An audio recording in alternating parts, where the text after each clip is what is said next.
Hi, it's Glenn McQueenie, and welcome to my 25-minute Success Series podcast. Today, we're going to do something kind of interesting. It's really been this project that I've been working on over the last, couple of weeks, and it's really understanding why niche markets are so successful. And what I've really come to notice is it's really the difference between being seen as the specialist or celebrity or the go to person and being treated as a welcome guest when you meet somebody compared to being viewed by your prospect or client as an annoying pest. So I want to really think about like we're coming to the end of 2018, got a lot of planning, a lot of work going on to have, 2019 be your best year ever. So I thought we could maybe just talk today about building a business on the welcomed agent model compared to the irritating agent model.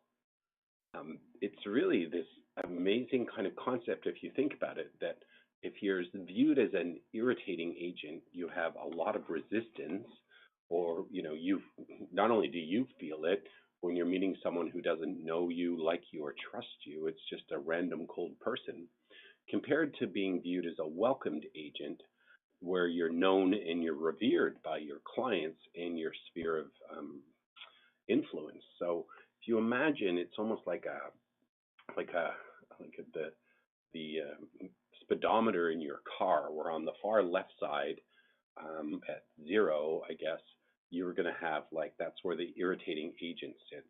And at the far end of your speedometer on the other side is where the welcomed agent sits. If you imagine all the resistance it takes to kind of get your car up and going just to get up to speed, which would be like the top of your speedometer, and then any more incremental speed is just it's really easy. You just kind of touch the pedal lightly, but all the work that your car has to do is at the beginning, getting it started and getting it up to speed. So think about that. Like on the kind of left side of your speedometer would be the irritating agent model, and the welcomed agent model would be further down or further up your speedometer. So let's take a look at what the definition of irritating is, and it's to cause irritation. It's annoying, provoking, or to stir anger. And when you use it as a verb, it's cause someone to feel impatient or angry. That's the definition of irritating. So let's look at the definition of welcomed, which is a verb. And when you're welcomed, the definition is you greet someone arriving in a glad, polite, or friendly way. Be glad to entertain someone or receive something and react with pleasure and approval too. Let me say that again. Be glad to entertain someone or receive something and react with pleasure or approval to. So imagine if that's what the basis of your business was in 2019, is that every single one of the clients that I was going to be working with next year, actually they greeted me in a glad, polite, and friendly way, and they were glad to entertain and receive you, compared to what a lot of agents build who don't have a niche market or don't focus on one core area of their business. They get to, you can feel the tension when you walk into a room where someone is slightly irritated or annoyed, or you've stirred them to anger in some different way, or if people are just feeling impatient or angry. So it's just a really interesting concept of how can we build a business that kind of grows. And I'm going to tell you right now, the purpose of this call is to get you to be thinking about building your business as a welcomed agent compared to as the irritating agent. So let's look at the two differences closer up. The irritating agent is probably, they have more of a 25-day approach. They say stuff like, I need a deal this month. I've got to do a deal. I really need a deal badly. It's a very short, focused business because they need the deal badly. And I totally understand why that is, because in my book, when I talked about short-term Bob, that's how short-term Bob lives his life. Short-term Bob is just working, working, working, not really getting many deals. And then he gets a whole bunch of deals or gets a few of them and is burnt out. But they're always cash flow poor, so they always need the deal. So they have this 25-day approach. Now, if we look at the welcomed agent, they have more of a 25-year approach. because their business is based on a lifetime value of their clients and the referrals. And also, they're just planning their business out longer. They're trying to be involved with their clients over the next 25 years, where they could be, you imagine the approach would be when you meet with first-time buyers, you're like, I'd really like to work with you over the next 25 years. And what I mean by that is that's my approach in dealing with you. This is not just a deal to me or a transaction. So you're going to see that when you find your dream home, you kind of might fall in love with it. But I might say to you, you know what? This is your first home, and you're probably going to sell it in 5 or 7 years. And what we really need is the most resellable home. And I'm not sure this is the most resellable because it's been on the market for 3 months or 6 months or 9 months. And I know you like it, but I also know you're going to be really mad at me if I put you into this and then it takes a year or two or a bunch of months to sell this property and it doesn't appreciate as much. And then you can even expand that further. It's like, and then the other thing is like once you start having kids, I'm going to be talking to you about maybe buying some investment condos to help pay for their education in the future. And then we're going to be moving you up to the best schools and best neighborhoods, and I'll be keeping you posted on that kind of, what the best schools are, what the best trends are, where the best value is in the market. And during that time, your parents might call and just ask me for advice on if they want to downsize or not, and I'm more than willing to do it for free. So you can see it's a totally different approach when you can either be irritating agent, 25 days because I need the deal, or 25 or welcomed agent, which is the 25-year approach because I'm trying to build lifetime value in clients for referrals. The irritating agent also, their business stops the moment they stop prospecting. It grinds to a halt because it's very much prospecting based, lead generated, and there's nothing wrong with that. If you like to cold call and door knock or internet leads, that's your passion, go and do it. Just saying that the moment you stop spending the money on that and putting the time in it is also the moment that your business stops. Whereas the welcomed agent, their business continues to grow via repeat business and referrals from that sphere of influence and their past clients. The irritating agent also communicates from outside to people who may not like, trust, or respect them. So they're marketing into people who they don't know and who might not trust, like, or respect them.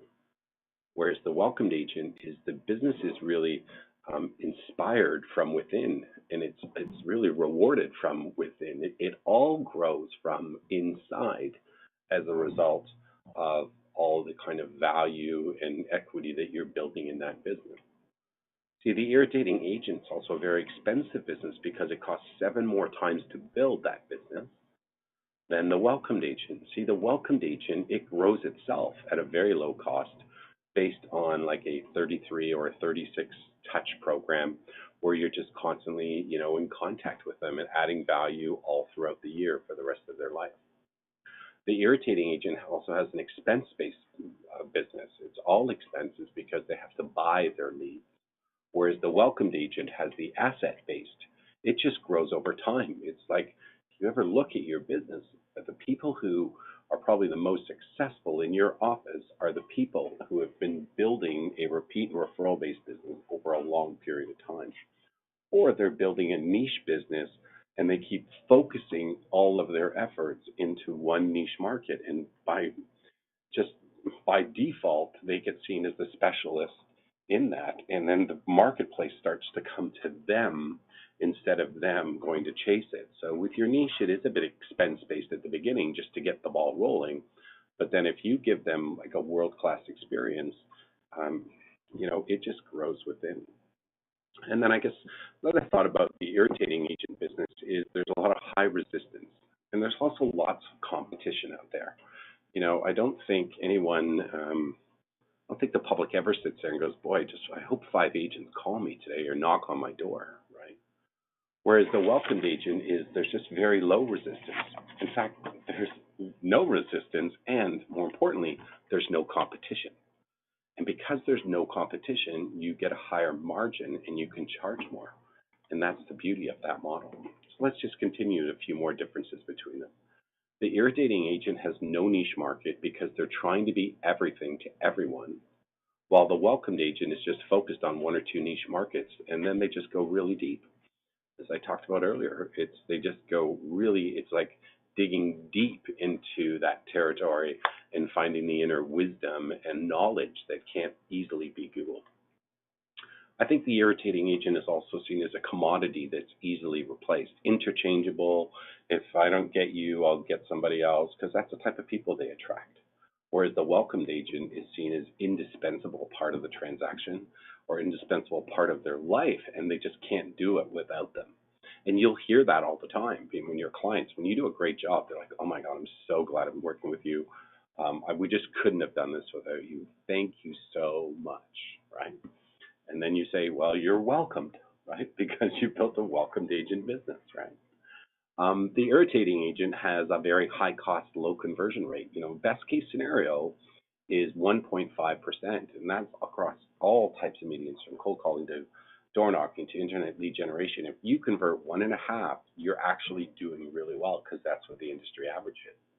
Whereas the welcomed agent and niche agent has a really low cost model and a high conversion, because all of their business is usually referred or self-generated. So the conversion rate is 80 to 90%, because they also don't have any competition. And then the irritating agent, if you think about their mindset, is they kind of accept minimal responsibility. They tell and sell, they only respond when asked, and they usually complete the minimum effective dose to do the deal, just the minimum. They never do the maximum, because they don't have time. Once they close you, they got to move on to the next. Whereas the welcomed agent thinks about it, I want to kind of really build these clients for life here. I'm going to assume all the responsibility of this transaction and make sure it goes really, really well. But more importantly, I'm going to spend a lot of time educating and guiding. I'm not going to be telling and selling. I'm going to be educating and guiding. I'm going to be anticipating my clients' needs. I'm going to be exceeding their expectations. And I'm really trying to just grow the tribe of raving fans. And that's the game that you get to play for 2019. The game is, can I build a business? Or what, really, the question you have to ask yourself is, which business model do I want to build? Do I want to build the irritating agent model or the welcome guest model?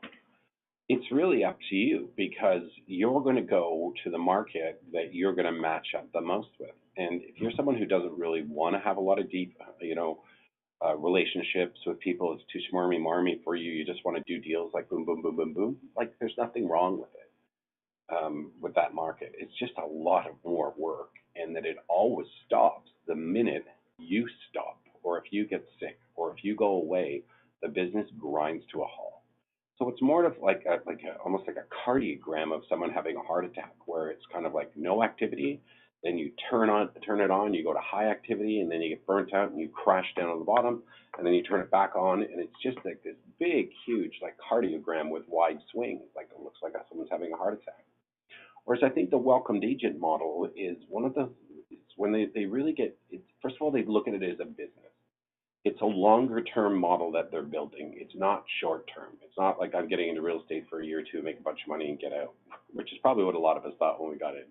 But this model is really more about, how do I build a business that grows, that is a asset that keeps growing, that I can keep growing the equity in that business, and that will honestly fund my life for the next 20 to 25 years.